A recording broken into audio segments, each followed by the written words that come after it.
Argentina Switzerland ম্যাচে লাল card নিয়ে বিতর্ক শেষ হচ্ছে না। বিশ্বকাপ শেষ হয়ে গেছে। ওই লাল কার্ড হওয়া না হওয়া নিয়ে এখন কিছু যায় আসে না। অনেক রকম কনস্পিরেসি থিওরি তো আছে, বাতাসে ভেসে বেড়ায়। কোনোটাতেই কিন্তু আর্জেন্টিনা বিশ্বকাপ জিতবে না। স্পেনের কাছ থেকে বিশ্বকাপটা কেড়ে নেওয়া হবে না। কিন্তু বিশ্ব ফুটবল সামনে এগোনোর জন্য এই আলোচনা, এই বিতর্ক জারি রাখাটা প্রয়োজন বলেও আমার কাছে মনে হয়। কিন্তু খুব ইন্টারেস্টিং একটা ব্যাপার ঘটেছে। ওই যে সুইজারল্যান্ডের ব্রিল এমবোলোকে লাল কার্ড দেওয়া হয়েছিল কোয়ার্টার ফাইনাল ম্যাচে আর্জেন্টিনার বিপক্ষে, এবং সেই লাল কার্ডটা নিয়ে এখন মুখোমুখি অবস্থানে ফিফা এবং ইন্টারন্যাশনাল ফুটবল অ্যাসোসিয়েশন বোর্ড। এই IFAB, international football association board যাদের কথা বলছি, তারা স্পষ্ট করে বলেছে যে সুইজারল্যান্ডের ব্রিল এমবোলোকে লাল কার্ড দেওয়ার সিদ্ধান্তটা ভুল ছিল, এবং ভবিষ্যতে এই নতুন কোনো প্রোটোকল হওয়ার আগ পর্যন্ত এইরকম মিস্টেকেন আইডেন্টিটির ক্ষেত্রে এরকম লাল কার্ড আসলে দেখানো যাবে না, বা এরকম ভাবে ডিসিশন চেঞ্জ করা যাবে না। ভিআর এই জায়গাটাতে ইন্টারভেন করতে পারবে না। কিন্তু ফিফা আবার তাদের মিডিয়াতে একটা বিবৃতির মাধ্যমে জানিয়েছে যে না, তাদের সিদ্ধান্তটা ঠিকই ছিল এবং সেই জায়গাতে ভিআর প্রোটোকল মেনে হয়েছে। ফলে কার্যত ব্রেইল এমবোলোর ওই লাল কার্ড নিয়ে ফিফা এবং আইএফএবি তারা একটা মুখোমুখি অবস্থানে দাঁড়িয়ে গেছে।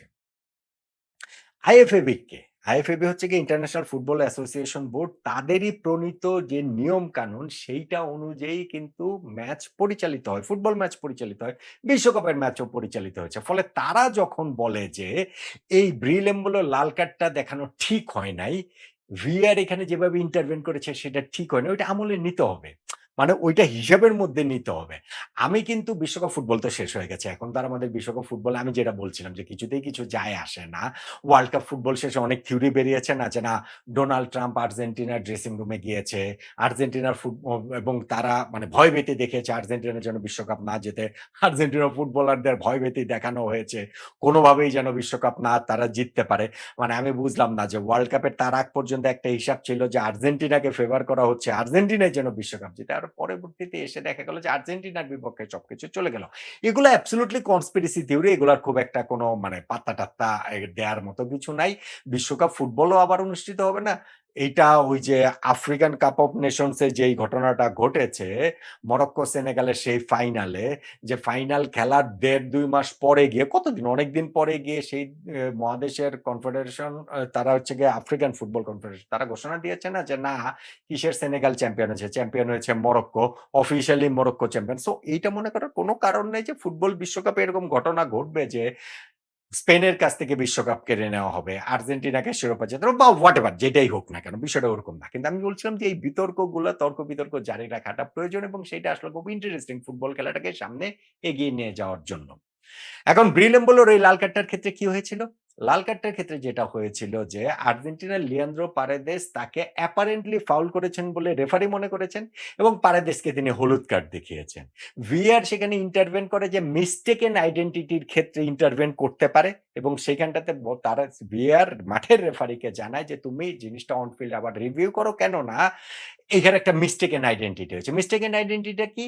যে না, পারেদেস আসলে ফাউল করে নাই। তাকে যে ফাউলটা মানে তিনি যে ফাউল করেছেন এমবোলোকে, সেই সূত্রে যে তাকে হলুদ কার্ড দেওয়া হয়েছে সেই কারণে।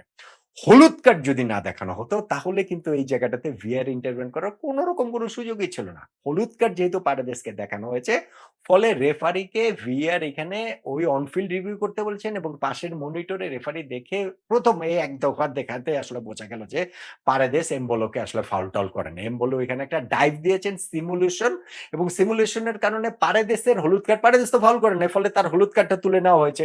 মিস্টেকেন আইডেন্টিটি, তিনি ভুল মানুষকে হলুদ কার্ড দেখিয়েছেন। এটাই হচ্ছে গিয়ে ভিআর এর সিস্টেমটা, হিসাবটা আরকি সেই পর্যন্ত। এবং তখন যেহেতু ডাইভ দিয়েছেন এমবোলো, সেই কারণে তাকে হলুদ কার্ড দেখানো হয়েছে। এটা তার 2nd হলুদ কার্ড। ফলে তারা লাল কার্ড তার হয়ে গেল। ম্যাচটা সুইজারল্যান্ডের কাছ থেকে ছুটে গেল। দেখেন ওই ম্যাচের ১ম আর্ধে কিন্তু সুইজারল্যান্ড ও আর্জেন্টিনা সমানে, সমানে ছিল। কিন্তু সেকেন্ড হাফে কিন্তু দুর্দান্ত সুইজারল্যান্ড খেলেছে। ম্যাচে তারা সমতাও ফিরিয়েছিল ৬৭ মিনিটে। তার ৫ মিনিটের মাথায় এই রেড কার্ড ফলে পুরো এলোমেলো সুইজারল্যান্ড হয়ে যায় এবং তারা ৯০ মিনিট পর্যন্ত আটকে রাখতে পারলেও অতিরিক্ত সময় গিয়ে আর পারেনি। হুলিয়ান আলভারেজ একটা ছবির মতো গোল করেছেন। লাস্টে আরেকটা লাউতারো মার্টিনেজ গোল করেছেন। ৩ ১ গোলে আর্জেন্টিনা কোয়ার্টার ফাইনাল ম্যাচ জিতে তারা সেমিফাইনালে উঠে গেছে। কিন্তু সেই ম্যাচ শেষে ওই বিতর্কের জায়গাটা ছিল যে এমবোলোকে লাল কার্ড দেওয়াটা কি ঠিক হয়েছে কি হয়নি। ভিএআর এর যে প্রোটোকল সেই প্রোটোকল অনুযায়ী মনে হয়েছে যে লাল কার্ড দেওয়াটা ঠিক আছে এবং এই ম্যাচ না আরো একটা ম্যাচ যুক্তরাষ্ট্র প্যারাগুয়ে ম্যাচে কিন্তু একই রকম ঘটনা ঘটেছে। কিন্তু আইএফএবি ইন্টারন্যাশনাল ফুটবল অ্যাসোসিয়েশন বোর্ড যারা এই নিয়ম কানুন গুলো প্রণীত করে, যাদের হচ্ছে গিয়ে ভিআর প্রোটোকল তারা ঠিক করে, রেফারি কিভাবে কি করবে তাদের অনুযায়ী যখন খেলাটা হয়, তারা জানিয়েছে যে না এমবোলোকে রেড কার্ড দেওয়াটা ঠিক হয়নি। কেন ঠিক হয়নি? আইএফএবির হিসাব হচ্ছে গিয়ে যে মিস্টেকেন আইডেন্টিটির ক্ষেত্রে রেফারিকে ভিএআর শুধুমাত্র ভুল খেলোয়াড়কে যদি কার্ড দেওয়া হয়, হলুদ কার্ড, লাল কার্ড দেওয়া হয়, তাহলেই শুধুমাত্র ভিএআর এখানে ইন্টারভেন করতে পারেন। বিষয়টা এখানে ফাউল হয়েছে কি হয়নি। মানে ঘটনাটাতে ইন্টারভেন ভিএআর করতে পারেন না। এটা নানান রকম ব্যাখ্যার সুযোগ রয়েছে। মানে আমি যেটা বুঝেছি তাতে আইএফএবির হিসাবটা হচ্ছে গিয়ে যে এইখানটাতে ধরেন লিয়ান্দ্রো পারেদেস, তার সঙ্গে ব্রিল এমবোলো, তার সঙ্গে ধরেন হচ্ছে গিয়ে আর্জেন্টিনার আরো একজন, ধরেন লিওনেল মেসি। এই ৩ জনই এখানে ছিল। ফাউলটা করেছেন মেসি, কিন্তু পারেদেসকে হলুদ কার্ড দেখিয়ে দেওয়া হয়েছে। ফলে রেফারি আসলে মেসিকে হলুদ কার্ড দেখানো উচিত ছিল। কিন্তু পারেদেসকে যেহেতু দেখেছেন সেই কারণে এইখানে ভিআর ইন্টারভেন করতে পারে বলে আইএফএবির ইন্টারপ্রিটেশন। যেই কারণে তারা বলছে যে এই ঘটনাটাতে যেহেতু এখানে মিস্টেকেন আইডেন্টিটির অন্য হিসাব নাই যে একজনের জায়গায় আরেকজনকে হলুদ কার্ড দেখে নাই। মানে ওই একরকম ব্যাখ্যায়। সেই কারণটাতে আইএফএবির কথা হচ্ছে কি এটা আসলে ভুল হয়েছে এবং ভবিষ্যতে যতক্ষণ পর্যন্ত না ভিআর প্রোটোকল আবার চেঞ্জ হচ্ছে তার আগ পর্যন্ত এইটা চেঞ্জ করা হবে না। এরকম ক্ষেত্রে আর চেঞ্জ করার কোনো সুযোগ নাই। মানে ভিআর এখানে ইন্টারভেন করবে না। এখন ফিফার হিসাব হচ্ছে কি ফিফা বলছে না, জাস্টিস এখানে সার্ভ হয়েছে। এইখানটাতে শেষ পর্যন্ত গিয়ে যেহেতু সিমুলেশন সেহেতু হচ্ছে গিয়ে ফাইনালি গিয়ে তিনি এই কারণে ওই কারণেই ঘটনাটার মধ্যে ভিআর প্রবেশ করেছে বলেই আসলে এইখানটাতে শেষ পর্যন্ত তার সিমুলেশনটা ধরা পড়েছে এবং সে যথার্থই রেড কার্ড খেয়েছে। মানে হিসাবটা হচ্ছে কি এরকম খুবই কিন্তু ফাইনাল পয়েন্ট। আমি ওয়ার্ল্ড কাপ ফুটবল নিয়ে অনেকগুলো এরকম বিতর্কের জায়গা হচ্ছে না। ধরেন লিওনেল মেসির ১ম ম্যাচটাতে রেড কার্ড হতে পারত কি পারত না। ধরেন মিশরের বিপক্ষে ম্যাচে মিশরের একটা গোল বাতিল করা, আর্জেন্টিনার গোলটা স্ট্যান্ড করা। আবার ধরেন এই যে ব্রিল এমবোলোর রেড কার্ডের এই ক্ষেত্রে। প্রত্যেকটা ক্ষেত্রে আমার হিসাবটা হচ্ছে গিয়ে যে এখানে অ্যাবসোলিউট বলে কিছু নাই। আমি প্রত্যেকবার বলেছি অ্যাবসোলিউট বলে কিছু নাই। জিনিসটা হচ্ছে গিয়ে ইন্টারপ্রিটেশন। কে কিভাবে ইন্টারপ্রিট করে। এখন আপনি কোন একজন রেফারি ইন্টারপ্রেট করতে পারে যে না এইটা গোল হয়েছে। আরেকজন রেফারি সেম সিচুয়েশন ইন্টারপ্রেট করতে পারে যে না এটা গোল হয় না। এখন এটা রেফারির কথা বলি কেন? আপনার আমার কথা বলি কেন? ভাই ফিফা এবং আইএফএবি তারা পর্যন্ত ২ জন ২ রকম ইন্টারপ্রেট করছে। মানে ২ টা সংস্থা ২ রকম ইন্টারপ্রেট করছে। আইএফএবির ইন্টারপ্রিটেশন হচ্ছে গিয়ে এমবোলোকে লাল কার্ড দেখানো আর্জেন্টিনার বিপক্ষে ঠিক হয় নাই। কেননা ভিআর ঘটনাটার মধ্যে ইন্টারভেন করতে পারে না। মিস্টেকেন আইডেন্টিটিতে একজনের জায়গায় আরেকজনকে যদি হলুদ কার্ড, লাল কার্ড দেখানো হয়, সেই ক্ষেত্রে ইন্টারভেন করতে পারে। এটা হচ্ছে গিয়ে আইএফএবি ইন্টারন্যাশনাল ফুটবল অ্যাসোসিয়েশন বোর্ডের ইন্টারপ্রিটেশন। আর ফিফার ইন্টারপ্রিটেশন যে না ঠিকই আছে। এই ক্ষেত্রে মিস্টেকেন আইডেন্টিটিতেও এইভাবে ইন্টারভেন মানে তারা ভিআর করতে পারে। কেননা এখানে ভুল মানুষকে শুরুতে হচ্ছে গিয়ে হলুদ কার্ডটা দেখানো হয়েছে। ব্যাখ্যার সুযোগ রয়েছে। ২ রকম জায়গায় সুযোগ রয়েছে। কিন্তু আমার কাছে যেটা মনে হয়েছে যে এই বিতর্কগুলা চালু রাখলে, জারি রাখলে ভবিষ্যতে ফুটবলের ওই জায়গাটাতে আরো অনেক বেশি স্বচ্ছ, অনেক বেশি ক্লিয়ার হবে। এমনিতে আমাকে যদি বলেন আমি নিজে পুরনো মানুষ তো, পুরনোপন্থী মানুষ তো, ৬৩ বছর বয়সী বৃদ্ধ মানুষ তো। আমার ভাই এই এত প্রযুক্তি কোনো খেলাতেই ভাল লাগে না।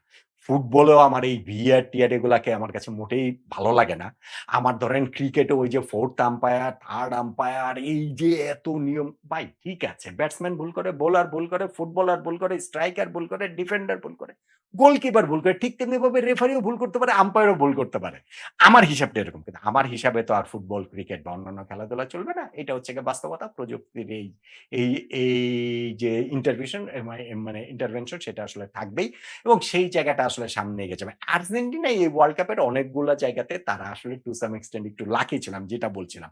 ধরেন মিশরের বিপক্ষে ম্যাচটার ক্ষেত্রে আমার সবচেয়ে পছন্দ হয়েছিল যে শিয়েরার যে কথাটা বলেছিলেন যে হয় ২ টাই গোল অথবা কোনটাই গোল না। একটা গোল হয়েছে, একটা গোল হয়নি এটা তো আসলে হতে পারে না। আবার এটারও ব্যাখ্যা আছে। এটারও আপনি ২ রকম ব্যাখ্যা করতেই পারেন। নিজের মতো করে এটা ব্যাখ্যা করার তো সুযোগ আছে। লিওনেল মেসি রেড কার্ডের ক্ষেত্রে আমার কাছে মনে হয়েছে যে হি ওয়াজ ভেরি লাকি যে অন্ততপক্ষে ভিআর পর্যন্ত সেটা যায়নি। ভিআর দেখে সেটাকে ক্লিয়ার করে দিতে পারত। কিন্তু ভিআর ওই জায়গাটাতে যায়নি।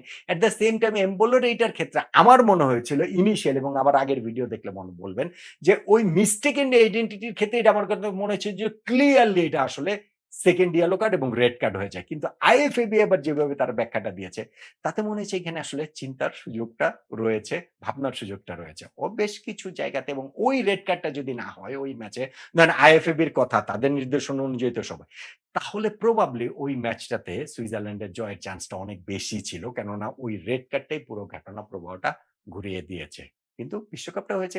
বিশ্বকাপের রেশ এখনো রয়ে গেছে। এইসব ছোটখাটো জিনিসগুলো নিয়ে আমরা তর্ক-বিতর্কের মাধ্যমে ওই বিশ্বকাপটা আসলে একটুখানি জিইয়ে রাখা, একটুখানি আবার জাবর কাটে দেখা যে না ওয়ার্ল্ড কাপটা কি অসাধারণ একটা টুর্নামেন্ট গিয়েছে। কিন্তু এন্ড অফ দ্য ডে গিয়ে আমার কাছে মনে হয় বেস্ট টিম স্পেন। তারাই ওয়ার্ল্ড কাপ জিতেছে। আর্জেন্টিনা ভেরি গুড টিম এবং ডিজার্ভিংলি তারা ফাইনাল পর্যন্ত গিয়েছে। যদিও সেই ফাইনাল পর্যন্ত যাওয়া অনেকগুলো ধাপে তারা লাকি ছিল এবং আইএফএবি এবং ফিফার এই আর্জেন্টিনা সুইজারল্যান্ড কোয়ার্টার ফাইনাল ম্যাচটাতে ব্রেইল এমবলোর রেড কার্ডটা যেরকম মুখোমুখি অবস্থানে তারা দাঁড়িয়ে গেছে, ভিন্ন রকম ইন্টারপ্রিটেশন ২ পক্ষ যেহেতু করছে, সেই জায়গাটা তো আর্জেন্টিনাকে একটু লাকি তো আপনি বলতেই পারেন, নয় কি?